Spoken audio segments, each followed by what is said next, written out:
Hi, this is Kat with Beadaholique, and in this video I'm going to show you how you can make your very own ornament hooks. Now I have several examples here to show you, and I'm kind of going to be going through some of the examples in this video here, but just to kind of get you used to what you're seeing here. So these are the sort of traditional ornament hooks that you'll see. You'll see that sort of bigger side there and the small side there, and it's, you know, it's okay and it's nice and it works, and you can recreate this just very easily as well. But what I'm going to be doing in this video is showing you some little embellishments to make a little bit more of a very pretty and sort of coiled S hook. Now this is actually similar to a clasp style that you'll see, so I did one that was a little closer to something that you might be more familiar with in terms of jewelry making, but this one we're just going to use an elongated section here to create a beautiful little ornament hook. I also have some examples here without the extra loop at the bottom. I have another one that's a little bit closer, so it's going to be similar to this type of style here. But again, this is just the same technique. It's just all about how much wire you're going to leave in between. And then I also did some here with some beautiful check glass beads. Now you could also use Swarovski crystals. If you're giving a gift, this would be sort of a lovely way to present that. And then if you have some of those big, beautiful ornaments, we have something a little bit more fancy there with a much bigger dowel. And then I have all these out here that I brought together, and this is going to use that artistic wire, and that is 18 gauge. So I'm going to show you a very simple technique, and you'll be able to kind of make all of these on your own. So for tools and for materials, what I have today is I'm going to be using an 18 gauge Vintaj Parawire. Now this is a solid brass wire, so it's going to be nice and strong. So you want to be careful of, you know, we all have ornaments that are a little heavier and some that are a little bit lighter. This should do well with some of those heavy ornaments, but I am going to show you how to work harden these loops so that you actually can really kind of tug on them and that they're going to be nice and secure on your tree, because nobody likes broken ornaments. All right, so I do have my wire whackers here, and I'm going to show you how to use that. That's going to help us with our work hardening.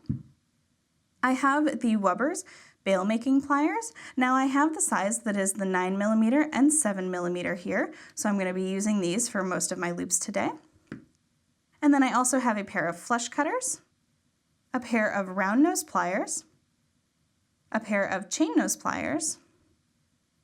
I have some wire straightening pliers that are nylon jaw tipped.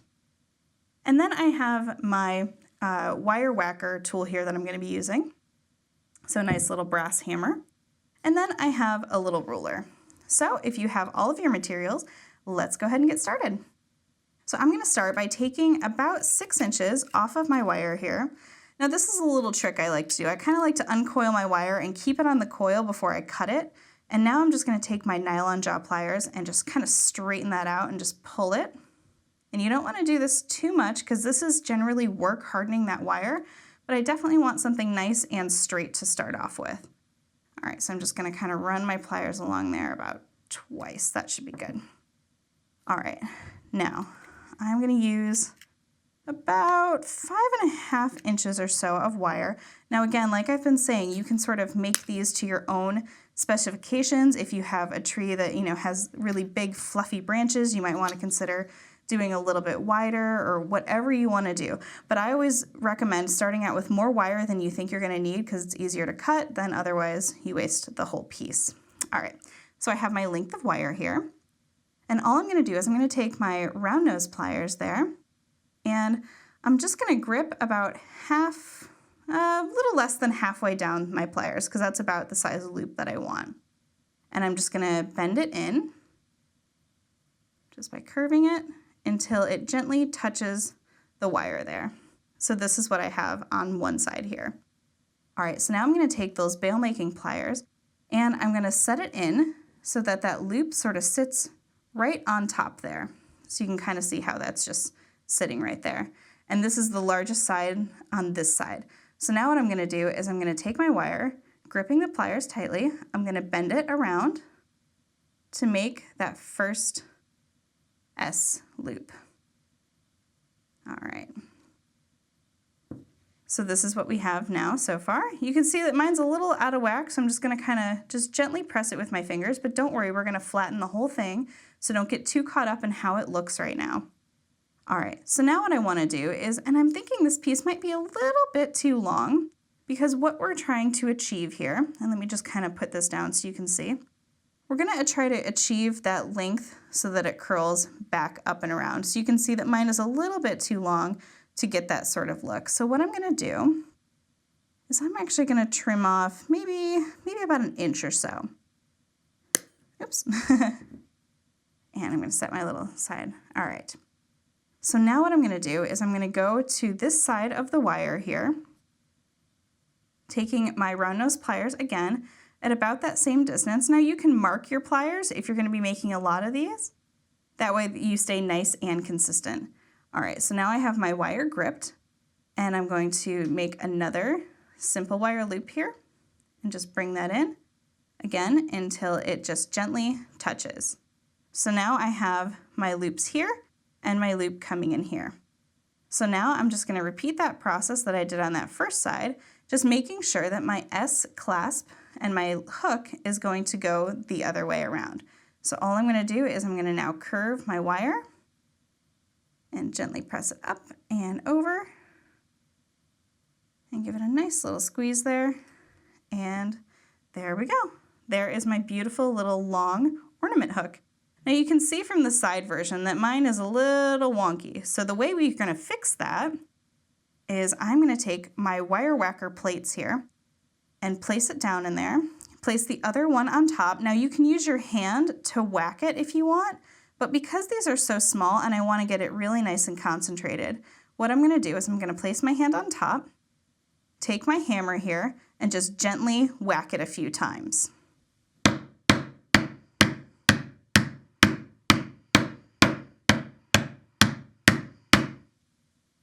All right, now let's check that out. All right, so it curved a little bit, so I'm going to go back in, just give it another couple of whacks. I flipped it over. All right, and we'll just do I'll show you the other one as well here. There we go. All right, so now, oh, that is nice and stiff. All right, so now I can still kind of bend it into place there and just move it around just with my fingers. But we're getting a nice pull on these where it's not too tight, but it's actually just a very nice little hardening. Now, if you don't have your wire whacker tools and you don't have a hammer, you can always use your nylon jaw tip pliers and just kind of go along and just sort of squeeze the wire. And this does that same thing, just takes a little bit more time, but it is that same sort of work hardening feel that you're going to get. And this is just going to help that be nice and stiff to hold your ornaments. All right, so that is the nice little easy part to do there. So now I'm going to show you how you can do it where you're adding a bead. And I'm actually going to show you a single bead here, and I'm going to use this really fun artistic wire. All right, so again, I'm just going to take off about 5 inches or so. This one's going to be a little bit smaller. There we go. All right, and again, just kind of same idea, just go ahead and straighten that wire out. Now this one is colored, so you definitely want to be a little bit more careful with it. You don't want to mar this wire at all. Go ahead and set that aside. All right, so same technique here. I'm gonna go ahead and set that into our round nose pliers. Give it a nice little gentle twist around, kind of guide it. There we go. Place it into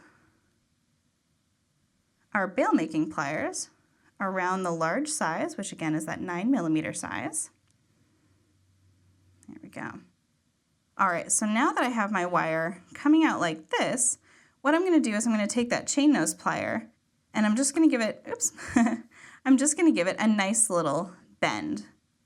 So just under the loop there, and I'm just going to bend it just ever so slightly to create almost like a little teardrop shape there. So now I'm going to string on a bead here. There we go. So that'll keep it sort of from going all the way down and kind of sitting down there.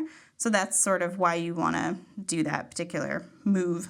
All right, so now I'm going to take my other pliers, or my chain nose pliers again, and just kind of kink it out a little bit to the other side. So again, it kind of just traps it on that wire. All right. And now what I'm going to do, before I make that final little loop, this is going to be my opportunity to create that second loop there. I'm trying to move my bail making pliers so you guys can really see what's going to happen here. All right, so now I'm going to bend it around this way, and I'm going to kind of cross it over just a little bit so I can get a little bit more of that bend. There we go.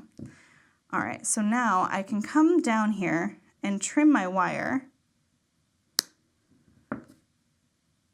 And to finish this off, because the sizing on this is a little less forgiving because you have that bead there, what I'm going to do now is I'm going to bend in my little loop here. Oops. There we go.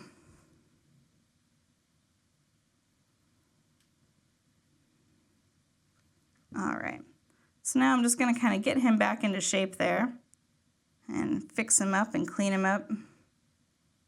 There we go.